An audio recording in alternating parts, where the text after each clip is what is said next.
Halo sahabat semuanya, saya Guru Daniel. Pada pagi hari ini saya kedatangan tamu dan kita akan berbincang seputar pariwisata lintas border. Ya, nah jadi seperti biasa masyarakat super yang kebetulan menyaksikan channel Guru Dana ini, kita akan berdiskusi banyak dan bertukar pikiran tentang pariwisata. Nah jadi kita nyapa dulu ya dengan Mbak Komaria. Iya. Ya. Halo sahabat Guru Dana dimanapun berada. Nah, sehat ya Mbak ya? Alhamdulillah sehat. Sehat, oke. Kemudian di rumah aman-aman saja. Ah, es long ya bagus-bagus aja semuanya. Ngomong-ngomong begini loh Mbak Komaria, apa namanya? Iya. Tingkat emosi itu terkadang dipengaruhi oleh kualitas tidur ternyata. Iya, benar sekali. Nah, jadi saya misalkan yang akhir-akhir ini ya, jadi karena intensitas tidur saya itu sedikit karena lebih banyak waktu yang saya gunakan terkadang untuk bertukar pikiran, Iya. Kemudian ya begadang lah gitu. Jadi Iya. memang ada dampaknya itu terhadap Iya. terhadap Emosi. yang Iya, tidak benar. menentu gitu. Benar, jadi upside down semua itu kalau kurang tidur. Mana sekarang kan harus menahan lapar juga gitu. Jadi aduh, benar-benar ekstra itu untuk menjaga emosi itu supaya nggak naik-naik terus gitu. Jadi saya juga ya gitu, pokoknya kalau lagi udah mau sampai titik batas gitu. Saya balik kanan aja gitu. Ya gimana dengan Mas Arif, bagaimana kabar? Iya. Saya alhamdulillah baik. Baik ya. Ini dari Sumbawa Mas Arif ya? Ya, saya dari Sumbawa. Tapi sudah lama di Lombok ya? Ya, sudah lama dari SMP. Oh SMP, Ya. oke. Mondaknya di sini Labuan Haji. Oh Labuan Haji, berarti sekolah juga di Labuan Haji? Ya, sampai MA-nya di sana. Oh MA, oke. Ada keluarga atau hanya sekedar ngekos saja di Labuan Haji? Keluarga sih ada tapi nggak di Lombok Timur. Di Lalu? Mataram. Oh di Mataram, oke. Nah, berarti hanya kenapa harus Labuan Haji sih? Kenapa nggak di Mataram gitu atau di Sumbawa saja gitu? Karena rekomendasi dari teman bapak kan, anaknya mondok di sana, jadi mumpung biar ada teman saya, katanya biar saya enggak sebatang kara di Lombok. Akhirnya saya dikirimlah ke Labuan Haji gitu untuk menuntut ilmu. Oh oke. Nah berarti sudah bisa bahasa Lombok ya? Ya alhamdulillah tahu sekeji-sekeji. Oh sekeji. Sekejap. Orang tua itu memang asli Lombok atau memang dari asli Sumbawa?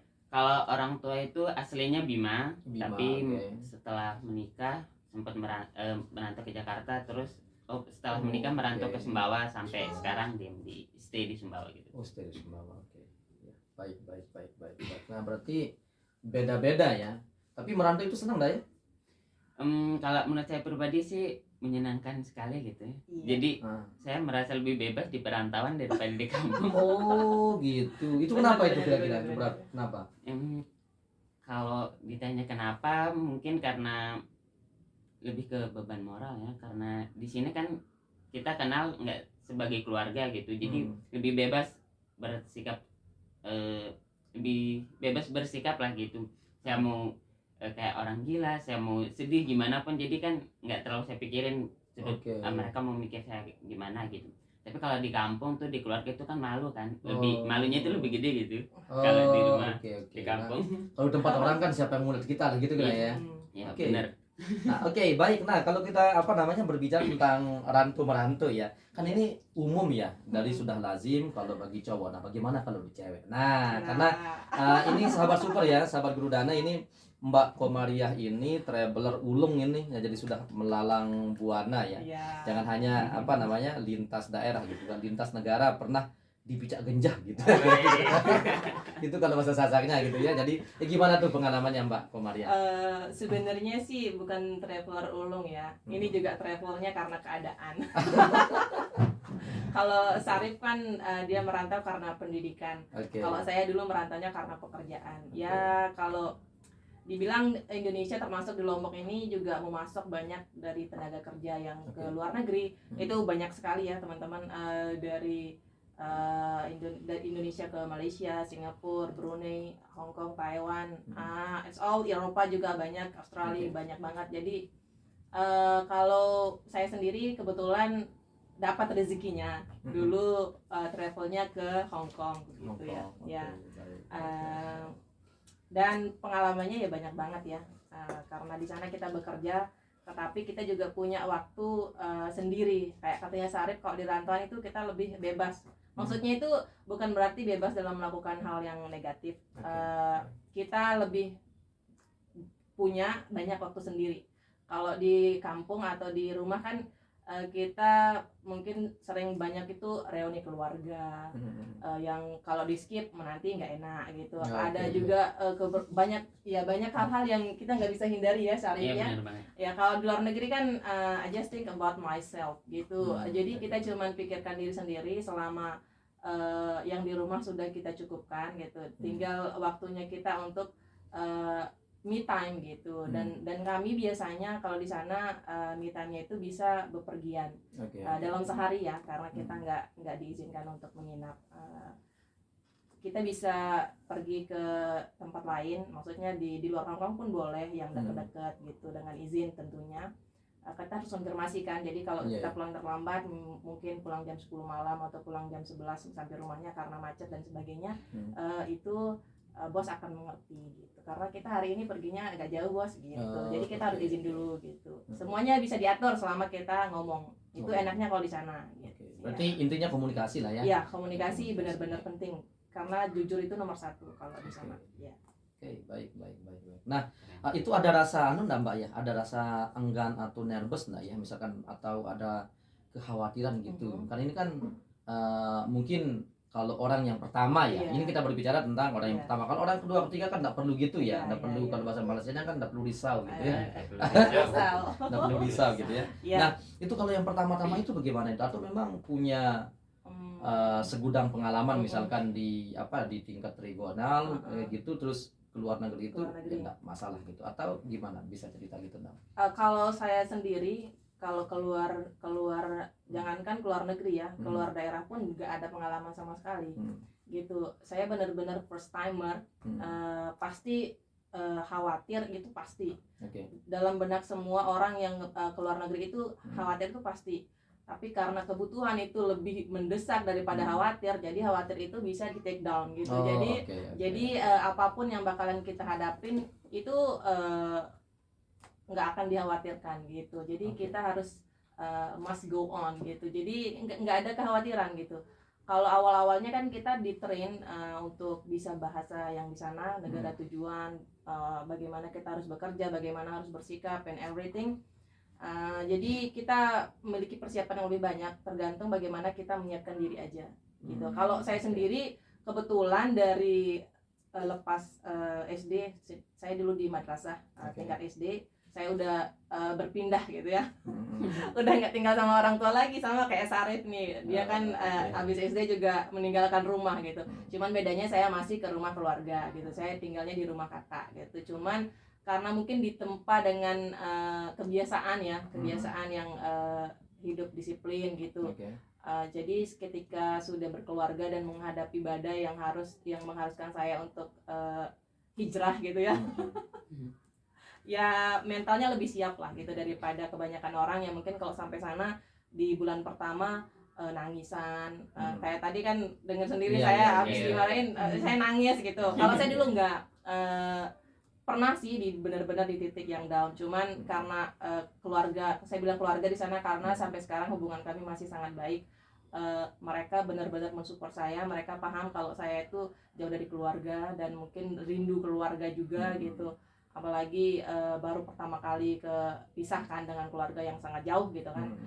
Jadi mereka juga benar-benar mensupport. Kalau saya benar lagi di titik terendah, mereka nggak gangguin saya gitu. Maksudnya mereka nggak yaudah kita makan sendiri, kita beres-beres sendiri, cicenya lagi sedih gitu.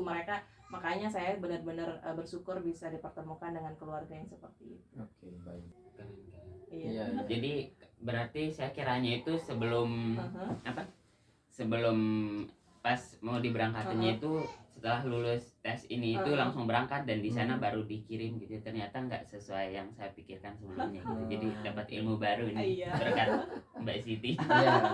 Ya, we need to learn first. Karena kan kita bener-bener nggak tahu, kecuali bahasa Inggris maybe kan udah tahu kan, mungkin udah belajar. Tapi kalau bahasa yang kayak di Taiwan atau di Hong Kong itu kan memang bener-bener 100% different gitu. Sama Inggris aja nggak sama gitu. Jadi kita memang harus belajar dari basic, bener-bener basic. Kayak yang paling basic itu angka, number oke, ya, yaitu number. ya number sama bagaimana kita bisa lihat time, baca jam itu bener-bener basic. Jadi kalau kita belum bisa hafal itu, belum bisa dinaikin ke level yang perkenalan diri itu oke. belum bisa. Itu jadi harus yang bener-bener dasar itu adalah number dulu. Oke. Iya. Tapi ada nggak ya pengaruhnya apa namanya bahasa itu misalkan dengan apa eskalasi gaji? Kalau itu nggak berpengaruh. Enggak Nggak berpengaruh.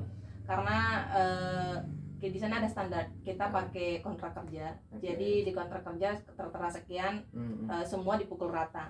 Oh, Dia oke. sudah bisa bekerja kah, dia sudah bisa berbahasa kah, sama. Mungkin nanti bedanya kalau saya sudah di Indonesia kayak sekarang ini, lalu saya mau ke sana lagi, pas interview saya ditawarin kamu mau gaji berapa gitu. Karena majikan juga bisa jadi melihat skill daripada calon ini ya gitu. Tapi kalau saya di luar, kalau di PT semua pasti dipukul rata, Pukul rata. standar kontrak kerja gitu. Kalau kita udah di luaran bisa aja kita request, bos saya mau segini. Kalau kita lihat job dutiesnya lebih banyak gitu, bisa aja sih request. Ada kalau orang yang udah kerja kayak 4 tahun 6 tahun, nah mungkin bosnya untuk apresiasi itu biar tambah semangat lagi gitu, ditambahin daripada gaji rata-rata. Baik.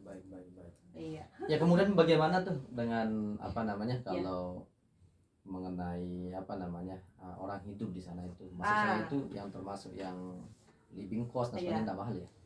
Wah, ini nih benar-benar nih. Kalau perlu sahabat semua tahu ya. Jadi kalau di Hong Kong itu sebutannya adalah negeri beton. Ya. Oke. Kami sering menyebutnya negeri beton ya. Kalau di ranah kami BMI, APMI di sana itu negeri beton. Karena struktur bangunan kita bilang mungkin ya. dikasih tahu ya. Jadi teman-teman ya yang apa namanya yang masih belum tahu istilah PMI itu kalau dulu namanya TKI atau TKW ya. Kalau sekarang itu PMI namanya, jadi Pekerja Migran Indonesia. Benar sekali. Sekarang sudah ada upgrade, perubahan. upgrade. Ya, sebelumnya juga BMI. Jadi BMI itu BMI. buruh migran, setelah Oke. upgrade lagi menjadi pekerja migran Indonesia. Ya, karena banyak istilah yang we are not a slave, we are a worker gitu. Jadi berubah menjadi PMI gitu. Ya. Seringkali kami menyebut negeri beton, Syarif. Ya, jadi keras di sana itu. Gitu sebabnya kami menyebutnya negeri beton. Bukan hanya dari struktur bangunan. Karena kita nggak bakalan ngelihat kayak halaman hamparan itu jarang banget. Apalagi kalau di kota-kota itu memang full dengan beton lah, jalanan semuanya. Dan kita nggak bisa randomly ngambil tanah, orang ngambil bunga di pinggir jalan itu is not allowed. Jadi jangan coba-coba ya. Kalau keluar negeri emang begitu. Berarti itu apa namanya fully protected berarti ya? Iya, fully protected. Dan kalau living cost it's really expensive. Kalau saya nggak salah, Hong Kong menjadi negara nomor 3 di dunia dengan living cost tinggi. Itu pernah ada penelitian tahun, saya lupa tahunnya, tapi saya pernah mendengar itu di bawahnya Jepang. Ya, Hong Kong juga termasuk negara dengan living cost yang highest. Itu sebabnya people di Hong Kong itu hidup untuk bekerja. Ya, hidup untuk bekerja. Jadi nggak ada waktu untuk menikmati hidup lah ya. Mereka ya benar banget sahabat. Jadi mereka di sana itu istilahnya hidup untuk bekerja. Kalau kita mungkin di Lombok kan nganggur sebulan, nggak apa-apa, masih ada gaji bulan kemarin. Kemudian sampai 6 bulan masih nganggur, nggak apa-apa, masih ada mertua. Betul. Nganggur 1 tahun, nggak apa-apa, masih ada orang tua. Kalau di sana nih, Iya. Jadi masih lebih enak hidup di Indonesia ya. jelas banget. Kalau dari segi living cost itu akan 100% berbeda. Ya beda dengan kalau kami yang pendatang di sana untuk bekerja, kita kan sudah under employer gitu. Jadi kita nggak memikirkan living cost yang seperti itu. Tapi kalau mereka nggak kerja sehari sama dengan nggak makan sama dengan mati. Ya, jadi begitulah jalur pemikiran mereka begitu. Ya. Keras sedap berarti. Keras banget. Ya tuh gimana Mas Adit itu mau ke Hong Kong enggak? Kalau saya sih mending kalau ke Hong Kong ya buat liburan aja. Buat liburan saja, tidak mau kerja Iya. gitu. Iya. Mau ya perjalanan bisnis oke lah kalau ada Iya. yang ngajak. Ya benar Mau Iya, iya. liburan santai kalau ke sana. benar Oke. benar. Ya. Injak-injak betul. Kalau apa berbicara Hong Kong itu apa sih yang apa namanya Mas Arif itu tahu tentang Hong Kong? Kalau saya sih karena salah satu penggemar film juga, jadi saya taunya film kungfu itu Hong Kong, Cina gitu Oke, kan. iya, Jadi iya. sama negara maju lah gitu kan. Hmm. Jadi yang kalau disebut Hong Kong ya terngiang-ngiang itu Heeh. gedung-gedung tinggi gitu. Oke, Benar, oke. benar, Sama benar. PMI itu kan sekarang Hmm. banyak kan youtuber gitu kan. Oh, oke. Iya. Youtuber yang kerja sambil ngevlog gitu dan Hmm. itu menarik banget untuk diikuti kegiatan kesehariannya dan ini salah satu youtuber juga. Oh iya iya iya iya. Iya, teringat ya kalau apa kalau tempo hari gitu kan termasuk saya itu paling penggemar itu film-film kungfu gitu. Hmm. Nah, kalau saya teringat Hong Kong itu yang ada itu transaksi-transaksi barang-barang apa namanya? Antik. Barang-barang ya antik, kemudian barang-barang yang terlarang, terus Iya, mengenai iya, iya. banker kayak gitu-gitulah. Ah, iya. Perjudian ya. Ya perjudian dan Kalau di sebagainya. sana legal itu. perjudian syarif. Oh. Jadi kalau di sini lu ditangkap, kalau di sana ada tempatnya. Mereka Ya, punya ya, tempat kasino tersendiri. lah Kasino gitu ya. Oke. Ya. Saya juga pernah ngelihat itu di apa namanya? Di Polandia itu jadi memang di pinggir jalan itu Mm-mm. ya ada tempat itu kemudian dijaga ketat gitu. Iya, Jadi betul. kan memang nggak sembarang. Nah, Iya. kalau kita kan sebenarnya kenapa mungkin tidak legal itu karena kan di sembarang tempat gitu. Jadi Iya. tidak ada tempat khusus Khusus. untuk Iya. Bermain. itu. Ya. Oke, nah jadi Oke. apa namanya sudah kita larut ini ya berbicara ini sahabat Guru Dana. Terus kapan mau berbicara tentang pariwisata lintas border itu? Nah, nanti kita akan bahas itu di di part berikutnya ya. Jadi hari ini itu di part pertama ini baru kita hanya untuk mulai saja. Itu perjalanannya saja dulu mau nyampe ke pariwisata lintas Iya. border. Oke, nanti kita akan ketemu di sesi berikutnya ya. Saya Guru Dana dan Mas Arif dan Mbak Komaria. Nanti kita akan berbincang lebih lanjut tentang jalan-jalan atau traveling gitu ya. Oke. Oke, salam.